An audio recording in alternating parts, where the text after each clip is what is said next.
Last week, I had the pleasure to talk with Chandler Riggs, who voices Superman and Clark Kent in DC's Justice League Cross RWBY Part 1. We talked about the pressures behind voicing such an iconic character, his love for anime, and why he decided to take on this role. Firstly, a huge thank you to Warner Bros. UK for arranging this, and a huge thank you to Chandler for his time. Here's the full interview. Hi Chandler, great to be talking with you. How are you doing? Hey, I'm doing great. Great to be talking to you as well. Thank you.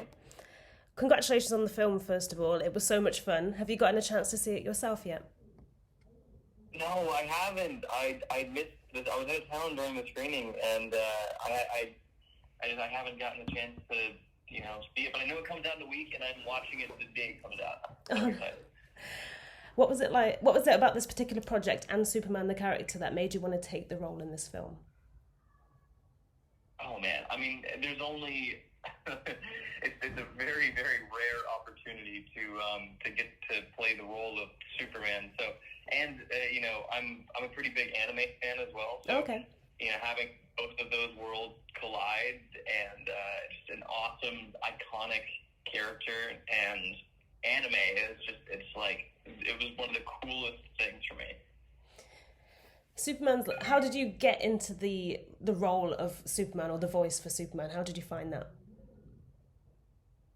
Well, it turned out that they actually liked my just neutral voice for the role, so I didn't have to do too much in terms of changing my the sound of my voice, but this was my first time really diving into a voice acting role, and so I got to really dive into his physicality and how someone like this thinks and operates, and it was such a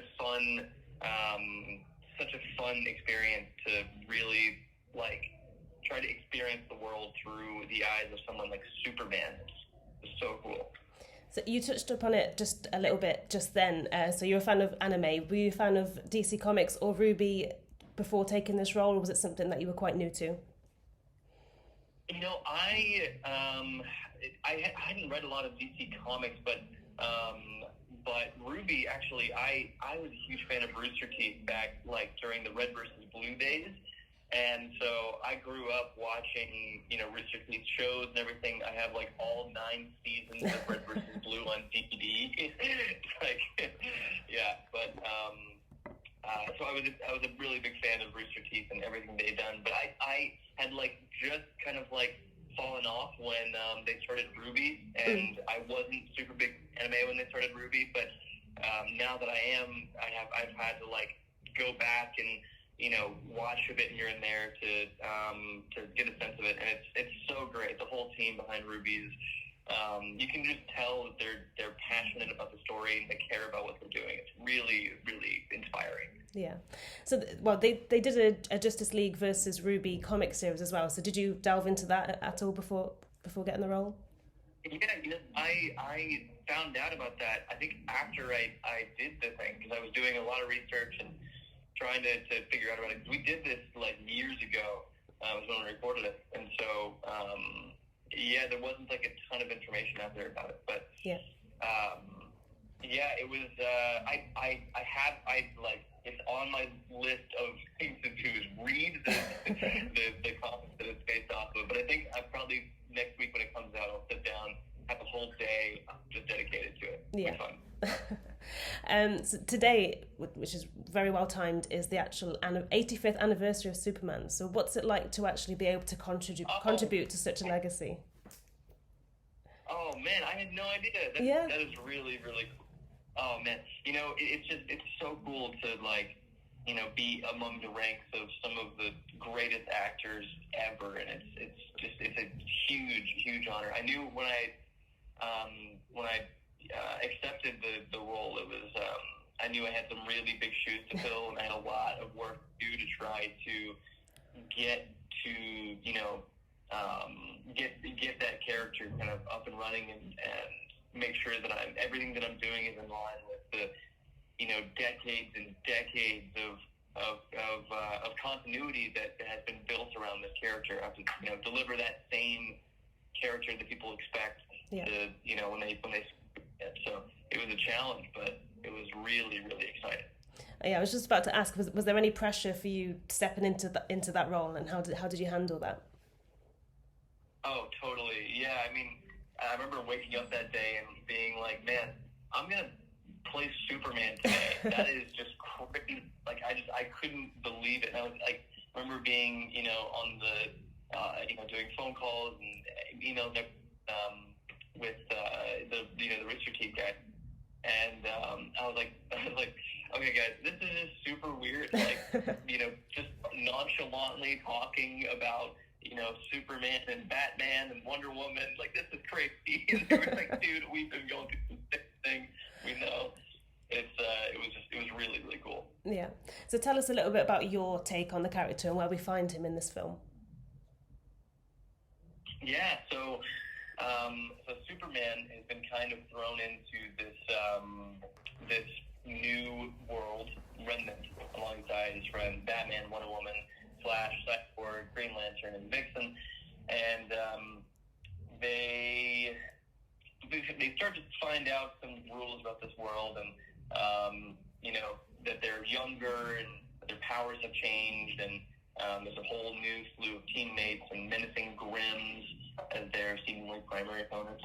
And he's got some sporadic memories of his past or what brought him to Remnant. So there's a lot of really just new stuff that characters like in the Justice League haven't faced before. It's pretty cool. Yeah, definitely.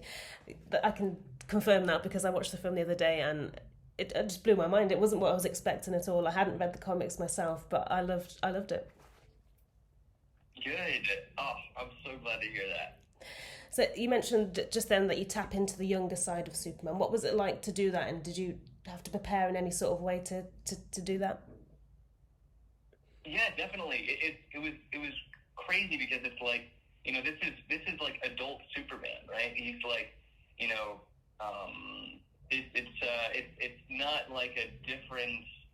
It's not like he like went back in time. This is present day. Like if you turned on an animated Justice League show, that's the character that I had to like figure out how to play. But when you start throwing in like just different hormones and all different sorts of stuff to like it's and your body not acting the way that you want it to, it's like there's so many other things that are thrown into the mix that like make this adult character it's like the the chemistry in his brain just changes, and it was so cool to get to figure out, okay, how do I bring a character like that? How do I bring an adult character that's has the brain of a teenager but has all the experiences and the weight and everything of an adult, and bring that to life. It was a really tough challenge, but it was a lot of fun.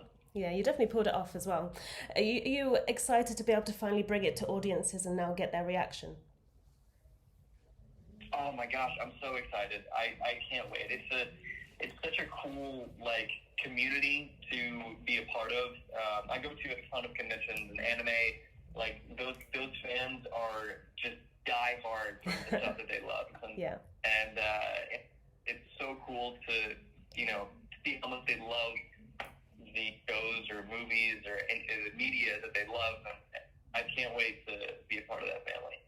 Well, the adventure for you isn't over yet because there's part 2, of course. So tell us a little bit about what we can expect from that. I am not allowed to comment on that. Okay. That's fair enough. Well, Chandler, thank you so much for taking the time today. I wish you all the best with the film and I look forward to seeing the next part. Thank you very much. Great talking to you.